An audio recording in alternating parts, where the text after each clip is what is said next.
My name's Julio Martino. I'm the director of Country of Hotels, and I'm with Chris Gordon on Hellblazer Biz.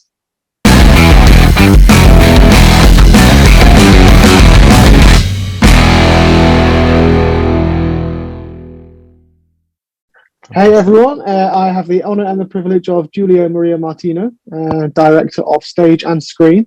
So I'm very honoured to be in your presence today. Thank you for joining me. Thank you. Okay, I'm very happy to be here. Yeah. Brilliant. We're here to talk about your new film, which is your debut film as well, Country of Hotels, which we'll get onto shortly. So your first feature film there, which is a interesting film. Thank you. Yeah, very, very nice, very satirical. And yeah, we'll go on to that. First things first. Can you tell me a bit more about yourself? I mean, where you grew up, what kind of inspired you to become a director in the first place? That's it's a cliche to say it's a really interesting question, but no one's really asked me that question before, and I'd be more than happy to try and answer it. So I've always wanted to be involved since I was, maybe 3 years old, with wanting to act. And at a certain point in my life, I began to sort of get interested in directing instead of acting, mainly because I think I saw people that were better at acting than I was, and I got quite frustrated with that. And that was always in a theatrical setting.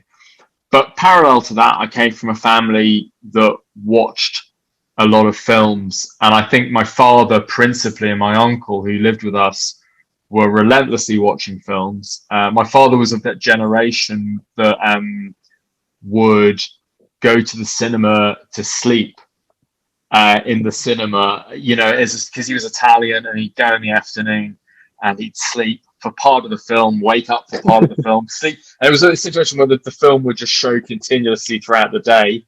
Right. And he had businesses, so I don't quite know how he was doing this. But even when I knew him later in life, he was creeping off in the middle of the day for a coffee and disappearing for several hours. But he was quite a sort of, a successful business person doing that. And then at some point, he decided to open a video rental shop, and I was probably about 13 at the time.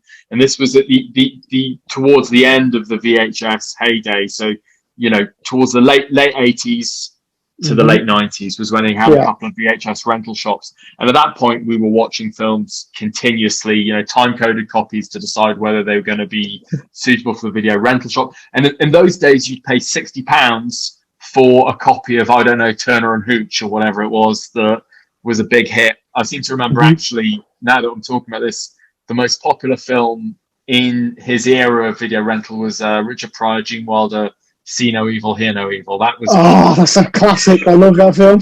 That was out and out the most popular rental video. So you got a fact there. This was in the South Tyneside where I had a shops, and they were just very, very popular. Those type of films, sort of like your second tier comedy, not really popular, blockbuster, but something that was just really came out more on video, straight to video, effectively for that film.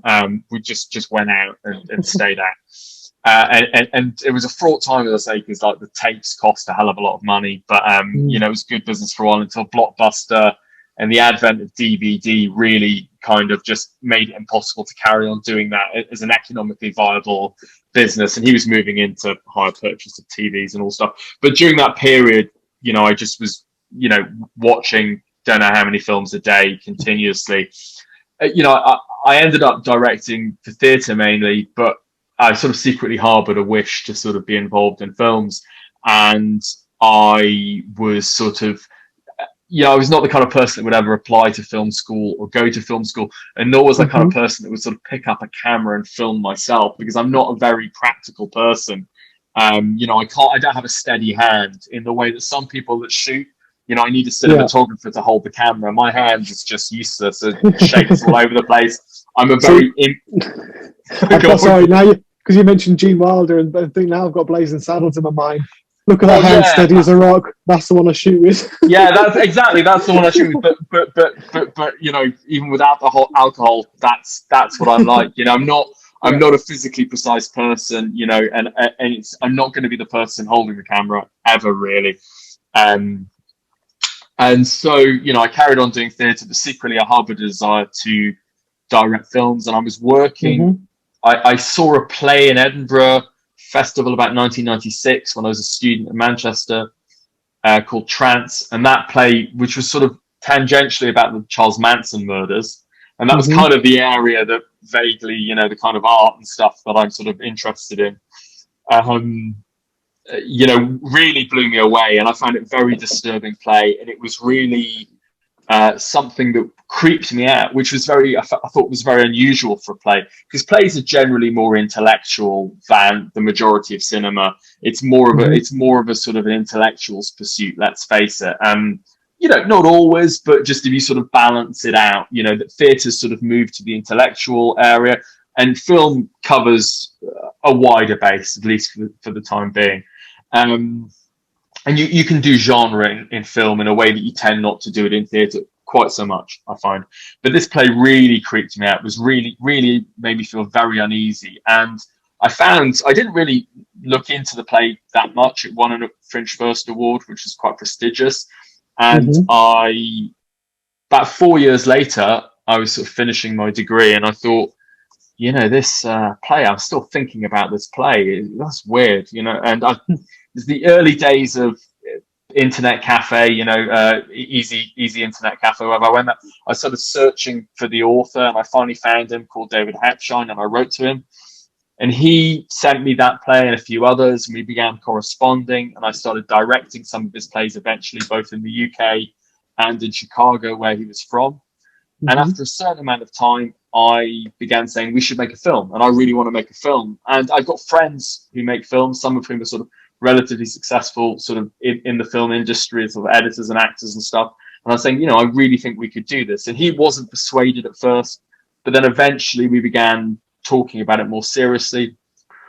And we started talking about a film in a hotel room, and it was going to be a short film at first. And the more and more we talked, the more we convinced ourselves we shouldn't aim to make a short film, but we should aim as high as possible and try and make a Mm-hmm. feature film set in a hotel. And I've not really told that story from the very beginning before, but that's a sort of potted history of how I went from, wanting to act in school plays to directing a film. Obviously, we had to sort of raise, money on a low budget to make what was a Yeah. very low budget film, but try and make it look as good as possible.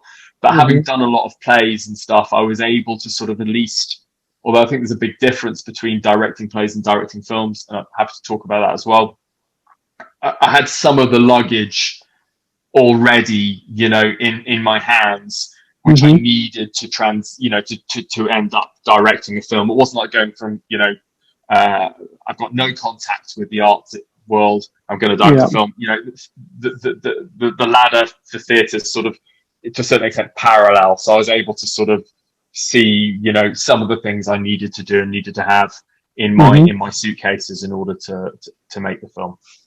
Okay, cool. That was actually my next question. So I'm quite glad you Okay. said you're quite happy to answer that. Is how do you find, I've actually asked quite a few actors on the show what's the difference between when they've done stage acting and they've done film acting. So from a director's perspective, obviously there are vast, people might think they're the same directing, but they're not. There are vast differences in how you direct and how you go about it. So what are those? What challenges do you find going from theatre to transitioning to film, for example? Well, as you say, I think the big mistake is to think that there are a lot of similarities, and that's a really dangerous area to sort of to sort of be in. And I think you have to understand that the way I would describe it is theatre as a language and cinema as a language. The stage as a language and cinema as a language, and you need to understand Mm-hmm. that they're different languages. And theatre, although I really believe in theatre, people should be using the body and the stage as a physical three-dimensional space and telling stories with visual elements. Cinema is completely made up of visual building blocks, and they don't have to be one thing in particular, but you need to construct your film visually, I believe, and it's a language which is constructed visually. And so, my rule when I was directing was that I should be able to build a scene and be able to turn the sound down on it, take all the dialogue out of it, and is a scene still understandable at some sort of basic level. I'm sure I didn't always succeed in that, but as a sort of discipline to have, I think it was a really good one to sort of break free of the dangers that I felt working, you know, having done a lot of work as a director in the theatre, especially because I was making a film that was in a really tight location. It was in effectively a single location film with a couple of other locations added on. Right. What I didn't want to do was end up filming a play and having just a film dialogue between two people, and, you know, it effectively be a stage play translated to screen. Although there are certainly theatrical elements to the film and there's things in it that people would describe as theatrical, I was really keen to sort of explore the visual language as much as possible. It's quite an intellectual thing to talk about visual language, but I think if you sort of think about it, it's really the best way to describe it, you know, and so I always try and talk about it in those terms. And in terms of acting, I think the thing is, you've got to realize when you're directing actors and if you're an actor, is there's just no time. There's time to rehearse. Maybe if you've got a big budget, but if you're working on a lower budget, there's no time to rehearse, and people don't have time to rehearse. If you can convince them to rehearse a bit, great, for an hour here, an hour there, but it's nothing like rehearsal for the stage anyway. And really, you know, if something's not working, you've got to find a solution, a very basic solution, and move on and change what you're doing in order to get it to work. You can't indulge yourself, and you can't think, oh, I'm going to have a cup of tea now, have a think, come back in 5 minutes, because especially on a low budget film, there's no time to do any of that. You've just got to shoot, move, shoot, move, shoot, move, shoot, move. Otherwise you're, you know, it's trench warfare and you're dead. You know, you've been sniped. So yeah, those are my sort of basic explanations of the differences, I'd say. Cool, thank you. That's actually really, excuse me, I'm a linguist myself, so I can picture that. So I can think brilliant. Right. Okay. So it's a terminology I was following quite well. But fantastic. I mean, I love theatre. I used to do theatre myself about years ago when I was in university and stuff at college, and I loved it. But yeah, I was just interested because I was an extra.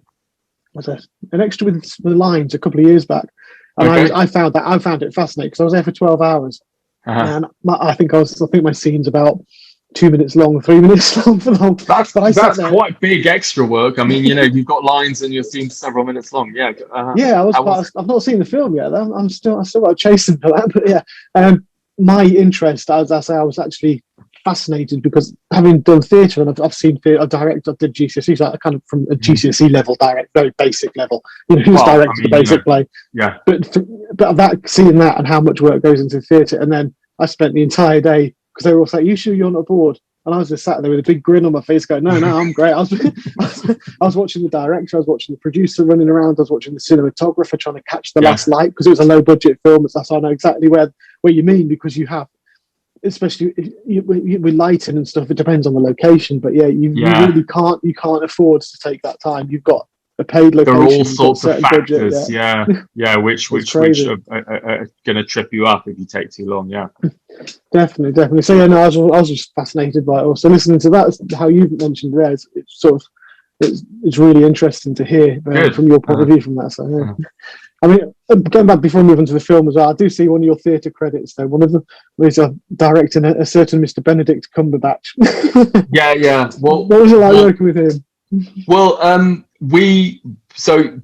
I was part of a year in Manchester University that was just full of very, very good, by chance, very, very good actors. I didn't study drama. I studied English literature, but Benedict was studying drama. There were lots of other people there who are now, you know, working in various areas of TV and theatre and film. And we were doing a lot of plays. And out of that, for several years after university, we toured. Well, we did a couple of plays and we toured one around sort of, you know, Edinburgh and then various venues in Europe. Yeah, was very, very, very good. I mean, he's a sort of friend, and so part of me enjoys being, you know, sort of irreverent and rude about him. But obviously, this is being recorded, you know, it's be unwise for me to do that. But obviously that's fun, you know. And he very helpfully put me in touch with Siobhan Hewlett, who's in this film. So he's got a sort of there's a credit to him, and thanks to him for that. But he's a remarkably good actor, and he's a remarkably good physical actor, actually, I'd say, because obviously in cinema, you know, people are often cast for the way they look and the way they sound and the way their face is picked up by the camera. But I would say, as a stage actor, some people might have seen it actually when he played Frankenstein's monster in Frankenstein. He's an incredible physical actor. He's got, uniquely, really, his voice and his body and everything's really well connected. He's not sort of like twiddling with his fingers, doesn't know where to put them. He puts his whole body into it. And we were doing a very physically expressive play, and he was incredibly funny, incredibly sort of, powerful and stuff. He and everybody, because it was very physically expressive play, was sweating a lot all the time, just dripping sweat. And we would get cards from audience members sort of commenting on that and stuff, even when we weren't known at all at the time. But he was just always remarked upon as very good from the outset, I'd have to say. You sort of knew at the time that he had as well as having a drive to be successful, he had a lot of talent as well, quite clearly. Just very gifted in that regard. Fantastic. I've actually just got my son watching Sherlock at the moment, so he's getting into that. Yeah, fantastic. I was going to say, if you can get him on my show, you can say anything you like about him. So. Yeah. Well, exactly. Well, let's try. Excellent. And so moving on to your film as well, then, Julio, you're obviously Country of Hotels is the film which you've created, which we've gone through there. And it is very interesting. I'm not going to ruin it and talk about the plot and stuff. Well, it's not ruin it, but people can see it. I mean, it's out there now for people to see. So it's not going to ruin it. But obviously, so in your own words, can you explain to people who are watching what the film is actually about? Okay, it's about a hotel and a particular room in a hotel. The room is called Room 508, and various people check into the hotel and move into that room. And while they're there, things happen to them that, they all sort of meet their reckoning in one way or other. Their sort of weaknesses are kind of exposed. They go mad. They, grow paranoid and run away. They disappear. Someone falls over and cracks their head and dies. Someone else kills themselves. Various things happen in the film, which, mean that the inhabitants meet a sort of sticky end. But rather than it be, let's say, an out-and-out horror film, although there are many horror film elements in it, and we try to make it a genuinely unsettling and creepy experience, rather than being, let's say, a bogeyman or a ghost or something hiding in the cupboard or whatever, it's more a sort of existential sort of dread lurking, and the film sort of leads you down more of a sort of metaphysical path, I'd sort of say, in that regard, but always trying to sort of keep the it's not a completely serious film, I'd say. There's a lot of black humor, a lot of absurdism, there's a lot of things that are gross in the film, and various other things like that. So that's a sort of brief sort of attempt to sort of describe it, I'd say. Excellent. That's a good way to describe it. You're the good film, so yeah, that's good. If you agree, we're getting somewhere. Yeah. Yeah, I've got very dark humor anyway, so those I love where I can pick up things like that when I'm watching films. Good. Yeah, for me, I think that dark humor and sort of humor in general, and it doesn't have to be out and out laugh out loud funny, but an offbeat or warped perspective on things is really, really critical in that kind of area. I wouldn't ever attempt something that was deathly serious. It's just not in me, and I'd end up wanting to make jokes anyway. So it's part of who I am. It's part of my sensibility. Fantastic. I mean, it's right. I mean, it is amusing. The whole irony of the whole, the opening. It's talking about how every hotel looks the same, and it's true, because it immediately had me thinking of like I don't know. I'll probably get sued. Certain hotel chains in the UK, I'll say. Yeah. And they are. No matter where you go in the world or in the country, they are. It's just the monotony over and over again, and that central room. Yeah, it's Yeah, I'm not going to get into that, but yeah, it's very interesting to see how the different stories go in. And I'm sure that it's based this. I watched Ghost Adventures and stuff like that, and I was thinking there's actually a couple of times where they've actually had hotels where that obviously the more supernatural side of things, but where people have had a certain room and in there as well. Yeah. Okay. So it's quite interesting to watch and see what everyone's, like you say, everyone's different or demise, or the things happen, circumstances happen, and you're like, oh.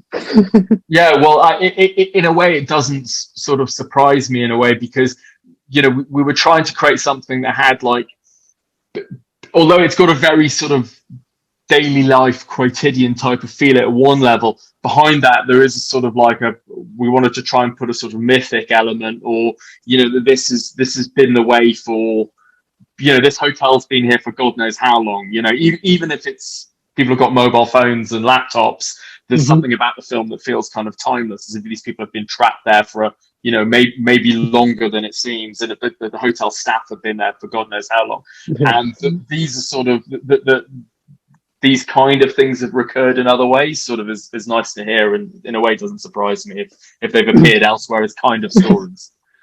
Yeah, definitely. I mean, moving on I'm just trying to tailor this more for directorial thinking, because from my the use of the cinematography and the way you've actually filmed it as well, with the Yeah, lighting and set design, is extremely important and powerful within the film itself. yeah. So, and I've got to ask, did you film in a hotel itself for location? Was it No, no? absolutely not. And there's a very good reason for that. And it's a really interesting question. Mm-hmm. I think the film would be impossible to make in a real hotel. It was all made on built sets in a warehouse in Essex. Okay.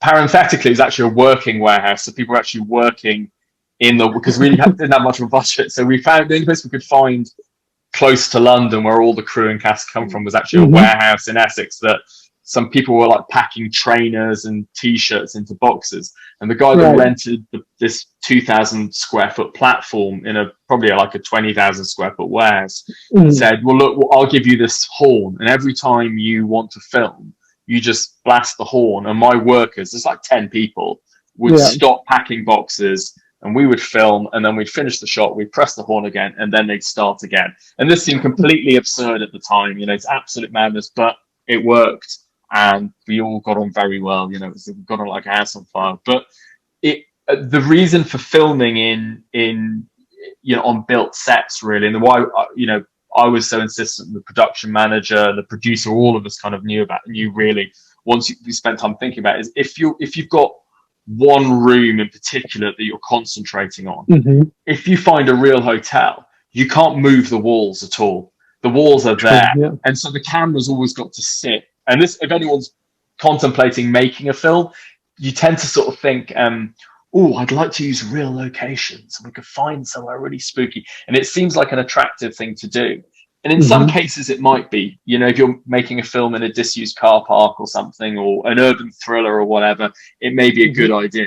But if you're trying to make something where you want it to be really controlled, and your camera's always got to sit in front of like a concrete wall, then your space is just really constricted. And so your camera choices become really, really limited. And me pointing the camera here, going that way, and then pointing the camera here, actually just all becomes the same thing. And you're stuck with 2-3 camera positions. And for a film lasting, in my case, 1 hour 45 minutes, you're completely screwed if you've got a real location. Being able to move the walls mean we can put the camera really far back, and we can play with spatial differences, which is really important for the film anyway, that you create an uncertain sense of space. Sometimes the room looks really big. Sometimes it's really, really claustrophobic. Sometimes we want to shoot from above and take away a bit of the ceiling, or didn't have ceiling over everywhere. So you can't do any of these things if you're in a real location.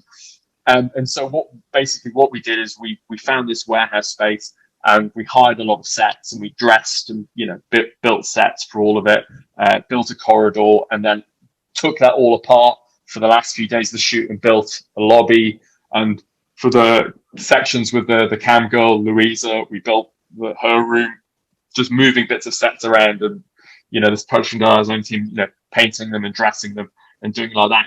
And it really made for a much more visually expressive film. And before making the film, I think I watched several films sort of set in hotels, low or enclosed locations, low budget films, really high budget films that were made for absolutely no money. And you could tell immediately the ones that had been made where they said, we found a house, we found a building.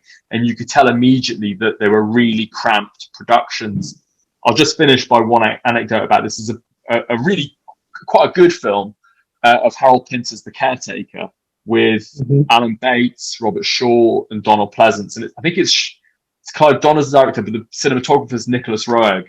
And it's a fantastic film in many ways, and it's an amazing play, but they're using a real house.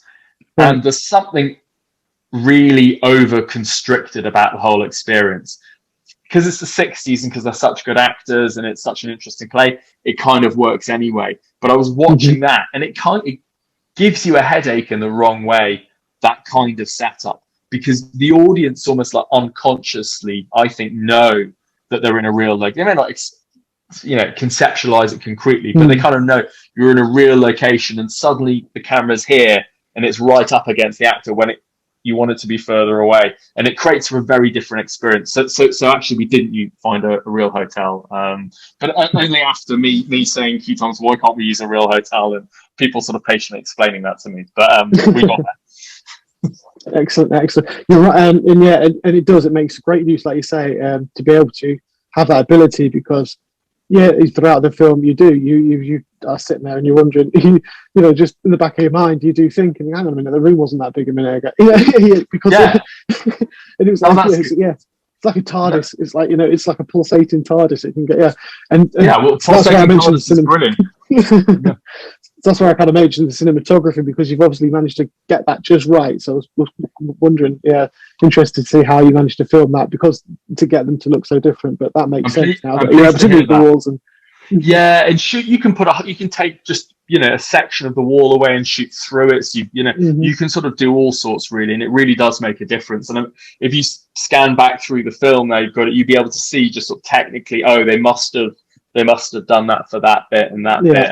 It really makes a difference. But for something like that, anyway, I'm not saying someone couldn't do it in a found location if they were a really good director cinematographer. But for us, it was absolutely the right decision, and testament really to the production designer Mike McLaughlin that people are saying, was it a real location? Because you sort of think as a director, is it going to look artificial? But with a bit of good lighting and color grading, it really sells it. Excuse me, it did, definitely. And you've got a great cast as well.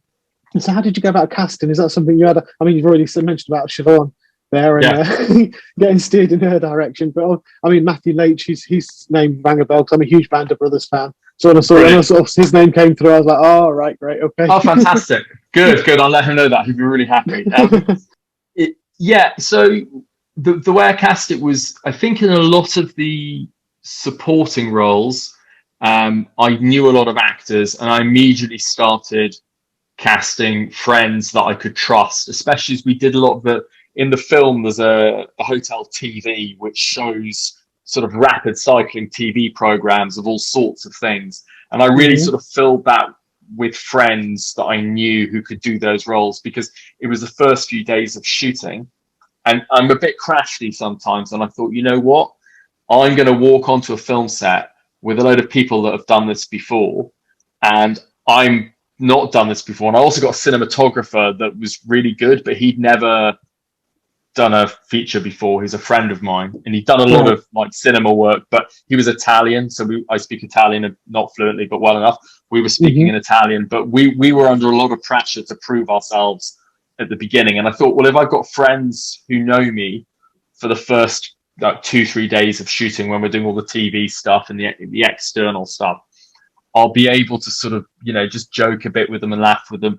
And I want to encourage in the film as much improvisation as possible.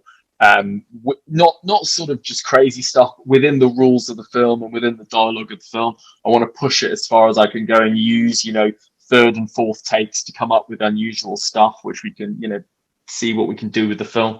And so those roles were cast in that way, really. Occasionally I had to audition someone for something, but generally that's how I did it. Then for the characters in the end section, Vic and Derek, they were people the writer and I knew that we brought over from America. And then the rest of the actors, I kind of cast it, and then people were sort of leaving it because they got bigger jobs and stuff. People were telling us, I'm sorry, I can't do this. I'm having a nervous breakdown or whatever, all sorts of things.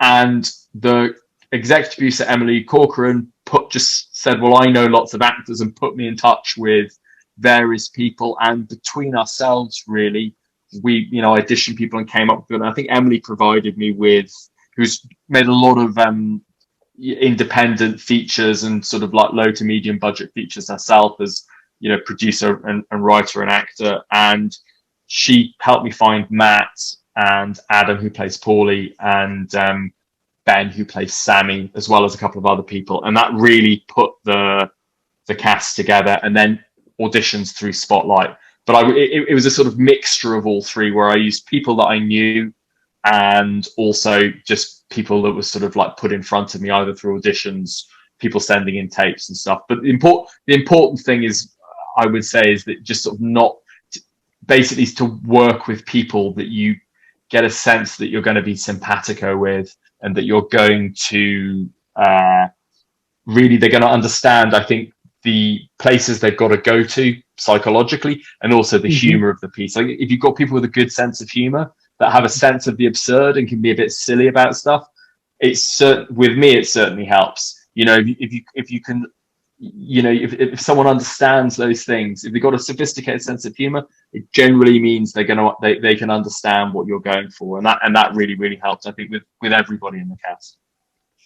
Fantastic. That's great. And to see them all being able to work together like that as well, and come and hearing that background of it, I think that, like you say, that makes a successful film when you've got that right character, when you've got that right, those right characters, as in the people themselves, you know, their own take and belief and stuff, that they can work together, and it just comes across on screen a lot more, I think, when they've got that.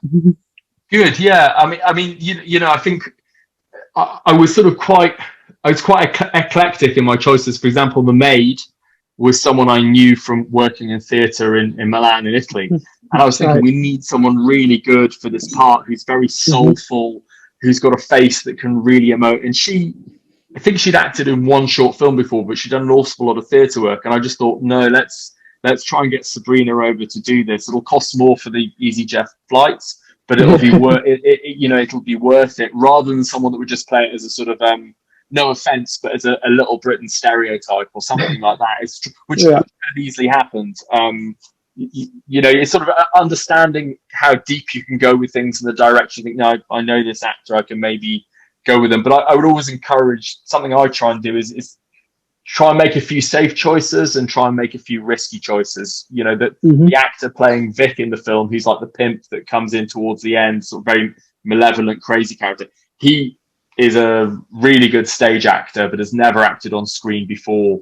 And he's very over the top, actually, in many ways, but he sells it, is the important thing. You know, he's over the top in the way Jimmy Cagney's over the top. And that was, in a sense, a huge risk, because he's never acted on film before for such a pivotal role. But, you know, it was a risk that was a sensible risk to take. I sort of auditioned him on Skype a little bit, actually, because he was in New Mexico, and where he lives. And he was coming over so well that I thought, you know, better to get him, who's got a really creative spirit and a creative mind. But so it was a combination of safe decisions and some peculiar decisions, really. Excellent. Fantastic. It all worked, though. So regardless of the decisions made, it all worked. Good. I'll say that much. And kind of moving on to, sadly, I'll say the sort of final question, sort of in the respect of the I'll be here all night, to be honest with you, Julia, to talk. No, I'm happy to, I've got lots of time, so I'm happy to talk about it. I'd just like to say one other thing about the action, then, if you've got a minute, which is, obviously in the film there's quite a bit of nudity, and I think that you know, both male and female, but I think in particular, you know, the two actresses that have to be sort of quite overt sexually in the film, whereas the male actor basically gets naked. But I think it's important in that regard to cast people who kind of let you know that they're not going to have hang-ups about it, that it's going to be a thing that they're going to, you know, they're going to relish the part, and that it's not something that they're going to do because they want the part, but they don't really want to do it. And it's a very tricky area. It's a very difficult area. Again, it sort of helps to have a sort of like a gentle sense of humor about it, and to sort of, you know, not take it too seriously. And you obviously, when you're doing it, you need closed sets and you need to be kind of respectful of people's time and what they're doing in this. I mean, they become really the center of everything when they're taking their clothes off for a shot. But and that is really, really important. But I think in the casting of it, it's really sort of finding people who are, they've still got to be able to act well, they've got to be good actors, and they're into the concept and the idea of the film. And it's not the act of getting in the film, there's nothing exploitative about it, because there's nothing, it's such a risky area anyway. The last thing you want is for people to feel like they've been cheated in some sort of way, because that really, as well as like word gets out that you're not a pleasant person, it kind of darkens the mood and cheapens the mood when it doesn't really need to be like that. You just got to spend time finding the right person. But I feel really happy that, in the case of the three actors that was sort of like naked or, sexually, very sexually provocative in the film, it all worked well, and it's they've seen the film and they're happy with it, and it's not an issue, which is really, really lucky, because I don't think it would have necessarily had to go that way. I just say that about the casting as well, since you asked me about it. No, that's great. It's great to hear as well, because you're right, it's a very tricky area. There is a lot of abuse in that area as well, so it's which makes it harder for when you genuinely need to have, when you've genuinely got that part in there, and it makes a lot of wariness around. Yeah, and especially, I think when we were making it, kind of the era of Me Too was sort of hitting really, and the last thing I want to do is be the kind of person that it sort of feels like I'm in charge and I'm sort of pushing people in front of the camera to do that. So anyway, I'm glad that appeared to have worked out, very, very, very, very well in that regard, and it turned out okay. Fantastic. And so what have you yourself taken away from the film? And obviously being your first feature film that you've made, you've come from stage, your transition. What have you learned? What have you learned from the experience to take away for your next one? I've learned an incalculable amount, really. I think that I've learned that I really want to make more films. I've really got a taste and a hunger for it, and a desire to do it. I'd say I've learned.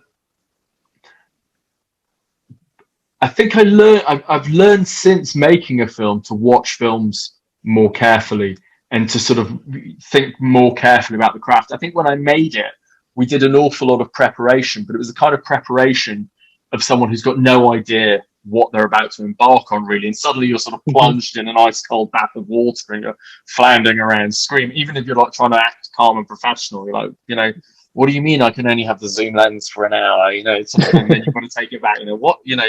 There's a real sort of, terror about the whole thing that can overwhelm you. And when I was then editing it, I got really, really heavily involved. And because it was sort of the way it was made, there was no one breathing over our shoulders saying, you've got to finish it by this date, you've got to do that. So we spent way too long in practical terms editing the film. But I got really, really obsessed with trying to find a rhythm to the film that was very, very tricky and, create unsettling moments. It wouldn't resort to necessarily jump scares to unsettle the audience, but would kind of, come from underneath. We maybe drop the sound out for a second and then something strange would happen, trying to go in a different direction. That made me sort of go back and think, more carefully about, the craft of filmmaking and how, I can study from, great filmmakers and stuff like that. And really it made me understand writing much better, to the point that, when I finished this film, which was written by, as I say, David Hapshine, who's a sort of close friend and collaborator of mine, I then have written my own feature now. So I want to make that as well as, do a new feature by David. But it really sort of like, hardened and codified and, my interest in that area. Whereas before I was kind of a guy that always wanted to make a film, but I didn't really believe I was a filmmaker or an artist. My dad had a video shop, and I kind of tell that as a story to say, oh, therefore I feel like I've got a right to make films. But actually, it's the people that were involved in the video shop trade that didn't go on to, or didn't go on to make films. It just happens to be, something that happened. But now, having sort of done it and gone through that, I feel like I've got more permission, now that it's got on at a couple of festivals as well. It's interesting talking to other directors and feeling like I can sort of stand up straight and say, oh yeah, I directed a film and you directed a film, and we're kind of talking on the same level about it. And I don't feel, too embarrassed about that decision anymore. And I just say, anyone that wants to make a film, you've really got to do it so that you can get to that point of feeling confident enough to sort of call yourself a filmmaker and get on and make another film and another film and another film. And all of us have one variation or another of imposter syndrome. I think it's a very useful thing to have to a certain degree. It can be really bad if you have too much of it, but it's a useful thing if you can see it for what it is and realize that everybody, has that within them, and it can keep you alert and alive as well. But I've sort of learned to sort of, respect myself, but also respect it a lot more in the process. And that wasn't an answer I was preparing to give, because I haven't really thought sort of concretely what I've learned about it. But as well as a lot of technical stuff, which I sort of could go on for hours about things that I learned. I've learned all those things as well. I think one practical thing I'd say actually is that the importance of having, if anyone's going to make a film, is having pre-production meetings. It's something we didn't do for some reason. Right. And I think it's really important to, as well as planning all your shots, no matter what level you're working at, planning all the shots. We didn't storyboard a thing, but we write out everything by hand. I think what would have been really useful, and what caused us to trip up sometimes, we never sat down as a company of people and say, right, in this scene I'm planning to shoot things this way, and in this scene I'm planning to shoot things this way. We just kind of barreled headlong into it. What do you mean you want to, what do you mean you're going to shoot that close up to Siobhan's face when she's doing the makeup or whatever? You're crazy. And I was like, no, this is what I want to do. The more you can communicate to people what you're planning to do, because I would say this about it, that if you're trying to make something that's a bit experimental or a bit different, or even if you're just trying to express what you see, and you haven't said, typically you stand this far away from the actor and you film them, and then you do some coverage, and then you do your close-ups or whatever.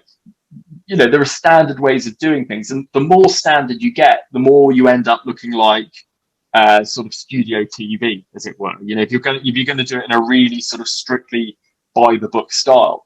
And a lot of the people you work with are more used to working in, let's say, the lowest common denominator. Whatever people normally do, they're used to that. And if you're saying, well, actually, I'm going to film someone, with a macro lens, a really sort of close lens, so we see close up in a way the human eye could never see, really close up to them. So, they'll go, well, what?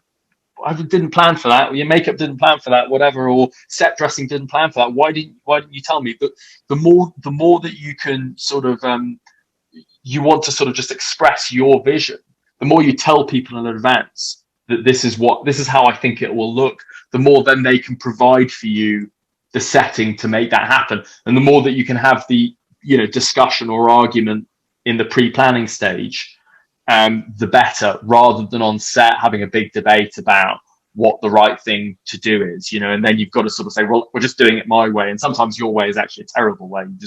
You're going to find out the hard way. So that's kind of a practical thing that, now you mention it, always screams back at me as something we could, the one thing we could have done better, really. But other than that, I think it's just the permission to sort of make more films and, behave as if, it's something that I'm allowed to do now.